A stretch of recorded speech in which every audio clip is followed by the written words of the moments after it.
प्रतिभाशाली छात्र हैं, दूसरा रैंक है इनका, बावजूद इसकी समस्या क्या रही है? समस्या सिर्फ ये रही है कि पिछड़े और दलित के बच्चे आगे ना बढ़ पाएं। जब सत्ता पक्ष अत्याचार करती है तो लोगों की नज़र विपक्ष पे पड़ती है, विपक्ष में तो आप हैं।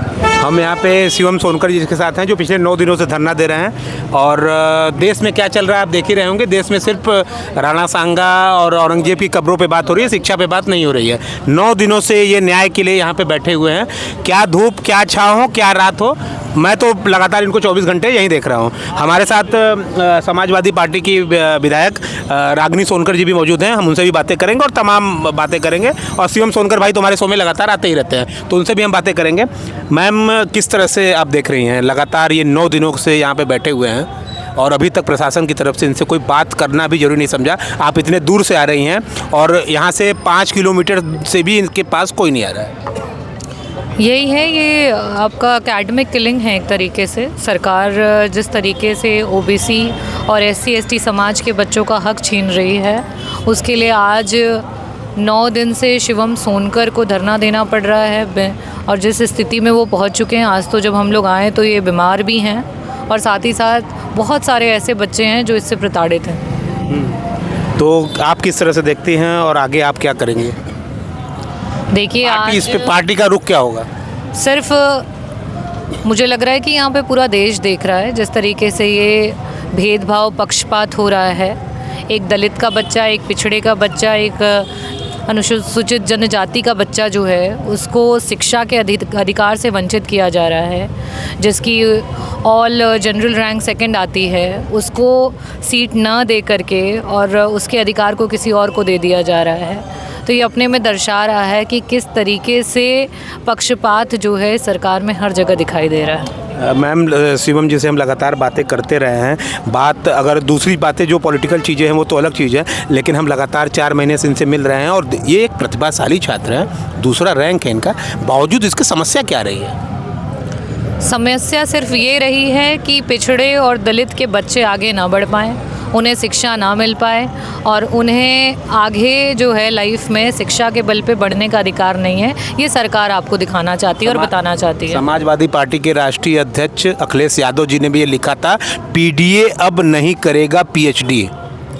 जी, उन्होंने, राष्ट्रीय अध्यक्ष जी ने लिखा और साथ ही साथ सिर्फ पीएचडी में नहीं, हर जगह पे ये भेदभाव दिखाई दे रहा है। चाहे हम केजीएमयू, आरएमएल और एसजीपीजीआई में डॉक्टर्स की भर्तियों में अनियमितताओं को देखें, उसके अलावा सरकार में अभी तक किस तरीके से वैकेंसीज़ नहीं आ रही हैं विभिन्न विभागों में, पेपर्स जिस तरीके से आए दिन लीक होते जा रहे हैं, रद्द होते जा रहे हैं, तो हर चीज़ सामने है। आज नौकरी नहीं है युवाओं के पास, आउटसोर्सिंग के नाम पर बंधुआ मजदूर बना दिया गया है हमारे युवाओं को। स्पेशली पिछड़े और दलित समाज के बच्चे हैं जो आउटसोर्सिंग पे आज काम कर रहे हैं। 11-11 महीने में रिन्यूअल हो रहा है और उनका शोषण हो रहा है। औरंगजेब पे सिर्फ बातें हो रही हैं देश में और लगातार महाराणा सांगा पे बातें हो रही है। शिक्षा पे कोई बात करना उचित क्यों नहीं समझा है? वर्तमान राजनीति जा किस दिशा में रही है?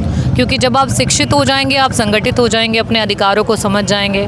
बाबा साहेब भीमराव अंबेडकर जी ने जिस संविधान को बनाया था, उस संविधान को समझ जाएंगे, अपने अधिकारों को समझ जाएंगे। और जब अधिकारों को कोई समझ जाएगा तो अपनी लड़ाई को समझ जाएगा, और जब लड़ाई को समझ जाएगा तो जीत हासिल करेगा। तो ये कहीं ना कहीं पिछड़े दलित जीत ना जाएं, और उसी के लिए ये सारी चीज़ें जो हैं रची जा रही हैं। सिर्फ दो सवाल और है। धार्मिक सांप्रदायिकता योगी सरकार में बढ़ी है क्या?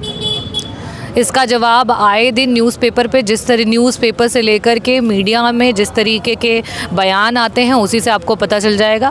शिक्षा पे कोई डिस्कशन नहीं होता, डेवलपमेंट पे कोई डिस्कशन नहीं होता, किस तरीके से गरीब, किसान और युवाओं का, महिलाओं का उत्थान हो, उस पर कभी कोई डिस्कशन नहीं होता। सिर्फ और सिर्फ इसी बात पे डिस्कशन होता है कि पास्ट में क्या हुआ।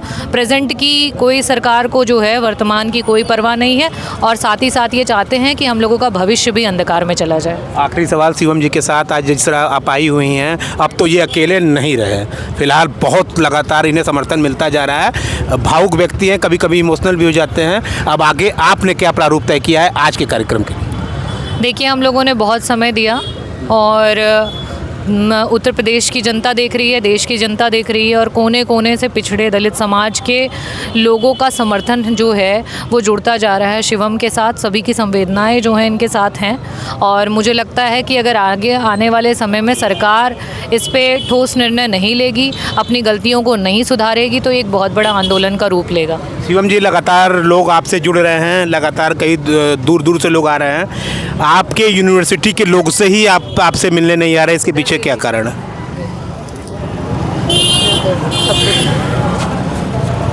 बांटते जाइए ना, किसी के हाथ में दे दीजिए। अब मैं क्या कहूँ इसके लिए आपसे।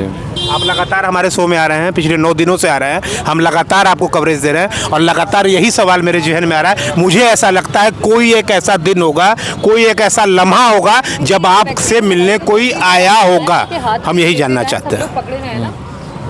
विगत 9 दिनों से मैं यहाँ धरनारत हूँ। ये मेरा 9वां दिन है जो समाप्त होने की ओर है। दूर दूर से लोग लोकसभा के सबसे बड़े, लोकतंत्र के सबसे बड़े मंदिर लोकसभा भवन तक मेरी आवाज़ पहुंच गई। मेरे लिए मैडम व्यक्तिगत रूप से प्रयास कर रही हैं कि पिछड़े समाज का बच्चा है, दलित समाज का बच्चा है, इसको क्यों लगातार शिक्षा से वंचित किया जा रहा है। विश्वविद्यालय प्रशासन के द्वारा की तरफ से ना ही अभी तक कोई उच्च अधिकारी आए हुए हैं, ना ही मेरे विभाग के विभागाध्यक्ष मुझसे मिलने आए, ना मुख्य परीक्षा नियंत्रक आए हैं और ना ही डीन ऑफ स्टूडेंट वेलफेयर। मेरी मांगें तो छोड़िए, वो मुझसे अभी तक इस एक एथिक्स के बिहाफ पर भी मुझसे नहीं मिलने आए कि मेरा विभाग का बेटा कैसा है, उसने खाना खाया या नहीं खाया, कड़ी धूप में कहीं वो बीमार तो नहीं हो गया। इन सब नैतिक बातों का उन्होंने भी ख्याल ना रखा। शिवम जी, पहले दिन से जब मैं आपसे बात कर रहा था, आपकी आवाज़ में वो धार थी, वो अब धीरे धीरे मुझे लग रहा है कि अब आप आपकी आवाज़ पहले जैसे नहीं रही। इसके पीछे क्या कारण है? अब तो आप अकेले नहीं हैं, लगातार आपके साथ लोग खड़े हैं, मैम लगातार खड़ी है, लगातार मैम आपके समर्थन में आ रही हैं। लेकिन अब आप किस तरह देखते हैं? अब तो अकेले आप हैं नहीं, आपकी उम्मीदें कितनी जगी हैं? मैं मैडम का बहुत बहुत धन्यवाद देना चाहता हूँ कि लगातार मैडम मेरा सहयोग कर रही हैं। लेकिन आपको मालूम होगा कि इंसान की भी एक सीमाएँ हैं। मैं सड़क पर यहीं पर लगातार 9 दिन से धरना दे रहा हूँ। मैं यहाँ सो नहीं पाता हूँ, ढंग से भोजन नहीं कर पाता हूँ। अभी जब मैडम आई तो मुझे होश ही नहीं रहा कि मैडम आ चुकी हैं। मैं सो रहा था, मेरी कमर में बहुत तेज़ी से दर्द है। अब मैं बस कह नहीं सकता आपको कि मैं किन पीड़ाओं से गुजर रहा हूँ। तो ये शिवम जी थे जो बात करने के हालात में फ़िलहाल तो नहीं है और समझ सकते हैं इनकी पीड़ा को हम। और आश्चर्य होता है कि कोई इतने किलोमीटर दूर से आता है इनसे मिलने के लिए और प्रशासन से, एकेडमिक से अभी तक इनसे मिलने कोई नहीं आता। एक कॉल, आप आज के समय में कॉल करके भी बात किया जा सकता है। क्या प्रशासन ने ये ज़रूरी समझा कि आपसे कॉल से बात हो सके? मैं उन्होंने तो नहीं किया। प्रिंट मीडिया ने लगातार आपको दिखाया है और बड़े बड़े सोशल मीडिया पे इन्फ्लुएंसर को मैं देखता हूँ, बड़े बड़े नेताओं को आपके समर्थन में लिखते हुए देखा। सदन में आपकी बात उठ चुकी है, बावजूद इसके एक कॉल आना जरूरी नहीं समझा गया। उन इन्फ्लुएंसरों का, मैं सदन का मैं धन्यवाद देना चाहता हूँ, अपने लोगों का, अपने समाज के लोगों का और हर उस समाज के लोगों का धन्यवाद देना चाहता हूँ जिन्होंने मुझे समर्थन दिया, मुझे प्यार दिया। लेकिन काशी हिंदू विश्वविद्यालय के उच्च अधिकारियों ने, यहाँ के प्रशासन ने अभी तक मुझसे फ़ोन कॉल से भी बात करना उचित नहीं समझा है।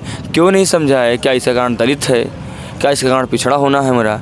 मेरी क्या गलती है इसमें कि मैं दलित समाज में पैदा हुआ? मैंने तो शेड्यूल कास्ट से आते हुए भी, जनरल में आपका दूसरा रैंक है, जनरल में मेरी रैंक दूसरी है, फिर भी मुझे शिक्षा से वंचित कर दिया गया। लेकिन अभी आपने कहा कि मेरी वाणी में धीरे धीरे धार कम होती जा रही है। लेकिन मैं आपसे दावे के साथ कह सकता हूँ, रक्त की आखिरी बूंद तक और जीवन की आखिरी सांस तक मैं दावे के साथ कह सकता हूँ कि रक्त की आखिरी बूंद तक और जीवन की आखिरी सांस तक मुझे जब तक न्याय नहीं मिलेगा मैं लड़ता रहूँगा। मैं आखिरी सवाल आपसे है, शो का समापन करेंगे, समय का भी अभाव आपके पास भी होगा। एक आखिरी सवाल, कुछ चीज़ें हैं जो छप जाती हैं, कुछ चीज़ें छुप जाती हैं। शिवम जैसे कई लड़के होंगे, हो सकता है इस तानाशाह सरकार, मैं तो तानाशाह ही लगती है इंडिविजुअल, एक पत्रकार ग्रुप में मैं जज भी करता हूँ।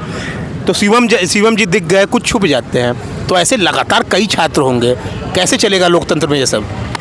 देखिए, केवल धर्म की बातें होंगी। योगी जी का ये बयान आ गया कि वहाँ पे इलाहाबाद में जो छात्र थे वो बाइक से जो है पैसा कमाए हैं, ऐसे बयान जो तैयारी करने पढ़ाई करने गए हैं वो बाइक से रैपिडो चला करके पैसे कमा रहे हैं और उस पर योगी जी को बहुत प्राउड फील हो रहा है।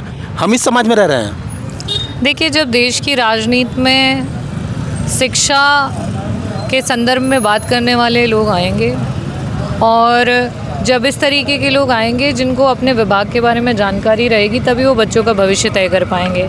कहीं ना कहीं जनता भी इस समय जो है वो परेशान है कि उसने गलत जो है सरकार जो है किसी ऐसे व्यक्ति को वोट कर दिया कि हमारे बच्चों का भविष्य अंधकार में जा रहा है।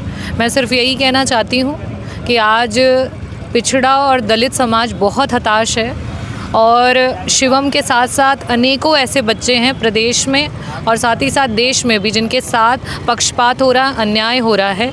रैंक आने के बावजूद भी उनको कॉलेजेस और सीट्स नहीं मिल पा रही हैं। शिवम में इतना जज्बा, इतना हौसला है कि आज वो 9 दिन से बैठा है। बहुत सारे बच्चे जो हैं वो सुसाइड कर चुके हैं और वो आज दुनिया में नहीं है। रोहित वेमुला को आप देख लीजिए, बहुत ज़्यादा दिन नहीं हुआ। जी बिल्कुल, और अब हम और वेमुला जो हैं इस तरीके से नहीं होने देंगे और वही संकल्प के साथ हम लोग यहाँ पे बैठे हुए हैं और पूरा जो देश में लोकतांत्रिक व्यवस्था में और साथ ही साथ देश के संविधान में जो यकीन रखता है, हर एक व्यक्ति का जो है सपोर्ट आज शिवम के साथ है। रागिनी जी, एक अंतिम सवाल, क्या मैसेज देंगी छात्राओं को जो बाकी छात्र हैं? मैं सभी को यही कहना चाहूँगी कि हौसला रखिए, हौसला बुलंद रखिए और साथ ही घबराइए नहीं, क्योंकि जब अंधकार बहुत ज़्यादा गहरा हो जाता है तो समझ जाइए कि अब जो काली घटाएं हैं वो छटने वाली हैं और उजाला आने वाला है। तो ये थी हमारे साथ रागिनी सोनकर जी और शिवम सोनकर, जो कि फिलहाल रिबू श्रीवास्तव जी का भी आगमन हो गया है समाजवादी पार्टी से। हम उनसे भी कुछ बातें करेंगे और उनसे भी जानेंगे। रिबू मैम लगातार 9 दिनों से संघर्ष चल रहा है इनका, सभी लोगों से बातें होगी। थोड़ी सी प्रतिक्रिया आपकी भी लेना चाहूँगा, क्या कहेंगे इस पर? जी देखिए, एक बच्चा जो जिसकी मेरिट इतनी है एलिजिबल कि उसका एडमिशन होना चाहिए, अगर नहीं हो रहा है तो कम से कम जो सक्षम अधिकारी हैं उनको आकर के स्पष्ट अपना बयान देना चाहिए, बताना चाहिए, कम से कम इसकी बात सुननी चाहिए।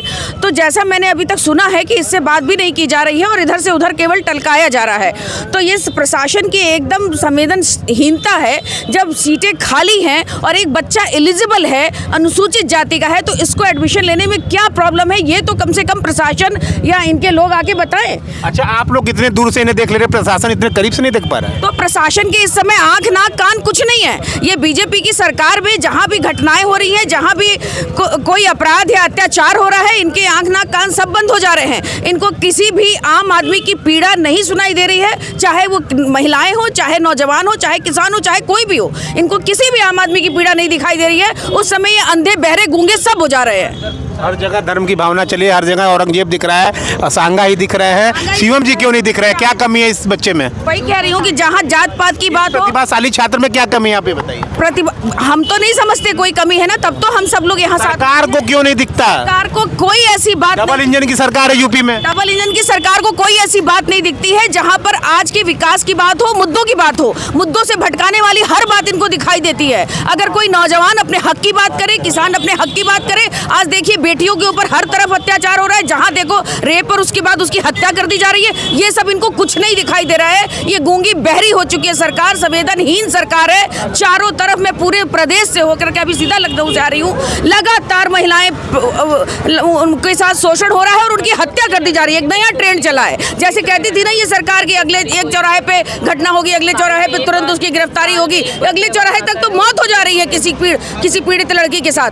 तो इस तरह से ये जो नौजवान है, ये जो छात्र है, इनके साथ एकदम अत्याचार हो रहा है। 1090 वाली लड़कियां कितने समय तक धरना देती रह गई, उनके साथ कुछ भी नहीं हुआ, सिर्फ लाठीचार्ज हुआ। जो महिलाएं, जहां भी जो बच्चे, जो किसान, जो भी किसी भी जाति धर्म से जुड़े लोग हों और खासकर ये अनुसूचित जाति, पिछड़ी जाति के लोगों पे ये सरकार पूरी तरह से अत्याचार कर रही है, अन्याय कर रही है। जब सत्ता पक्ष अत्याचार करती है तो लोगों की नज़र विपक्ष पे पड़ती है, विपक्ष में तो आप हैं।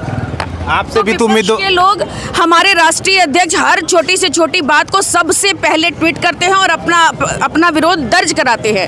हम सब विरोध बता सकते हैं, कह सकते हैं। आप जैसे कुछ मीडिया वालों को हम बहुत धन्यवाद देना चाहते हैं कि आप हम सबके विपक्ष में की बातें उठाते हैं, वरना बड़े बड़े चैनल ऐसे हैं जो बिक चुके हैं, गोदी मीडिया के लोग, वो हमारी बात दिखाते ही नहीं है। जब हम विपक्ष में अपनी बात रखेंगे, आप दिखाएंगे नहीं, तो हमारी बात कहाँ तक पहुँचेगी? सिर्फ ये दिखाने वाले लोग बैठे हैं कि हिंदू मुसलमान कितना हुआ, कहाँ मंदिर तोड़ी जा रही है, कहाँ खुदाई की जा रही है, कहाँ राणा सांगा है, कहाँ औरंगजेब है, कहाँ बाबर है, बस इसके अलावा इनको कुछ नहीं दिखता है। तो आप जैसे लोग, कुछ लोग जो मीडिया के दिखा रहे हैं, हम आपको बहुत धन्यवाद देना चाहते हैं कि आप लोग इस बच्चे की बात को ऊपर उठाए हैं और इसकी आवाज़ को ऊपर उठा करके समाज के सामने लाने की कोशिश कर रहे हैं। रिबू जी, एक बात बताइए, आपसे एक दो सवाल और हैं बस।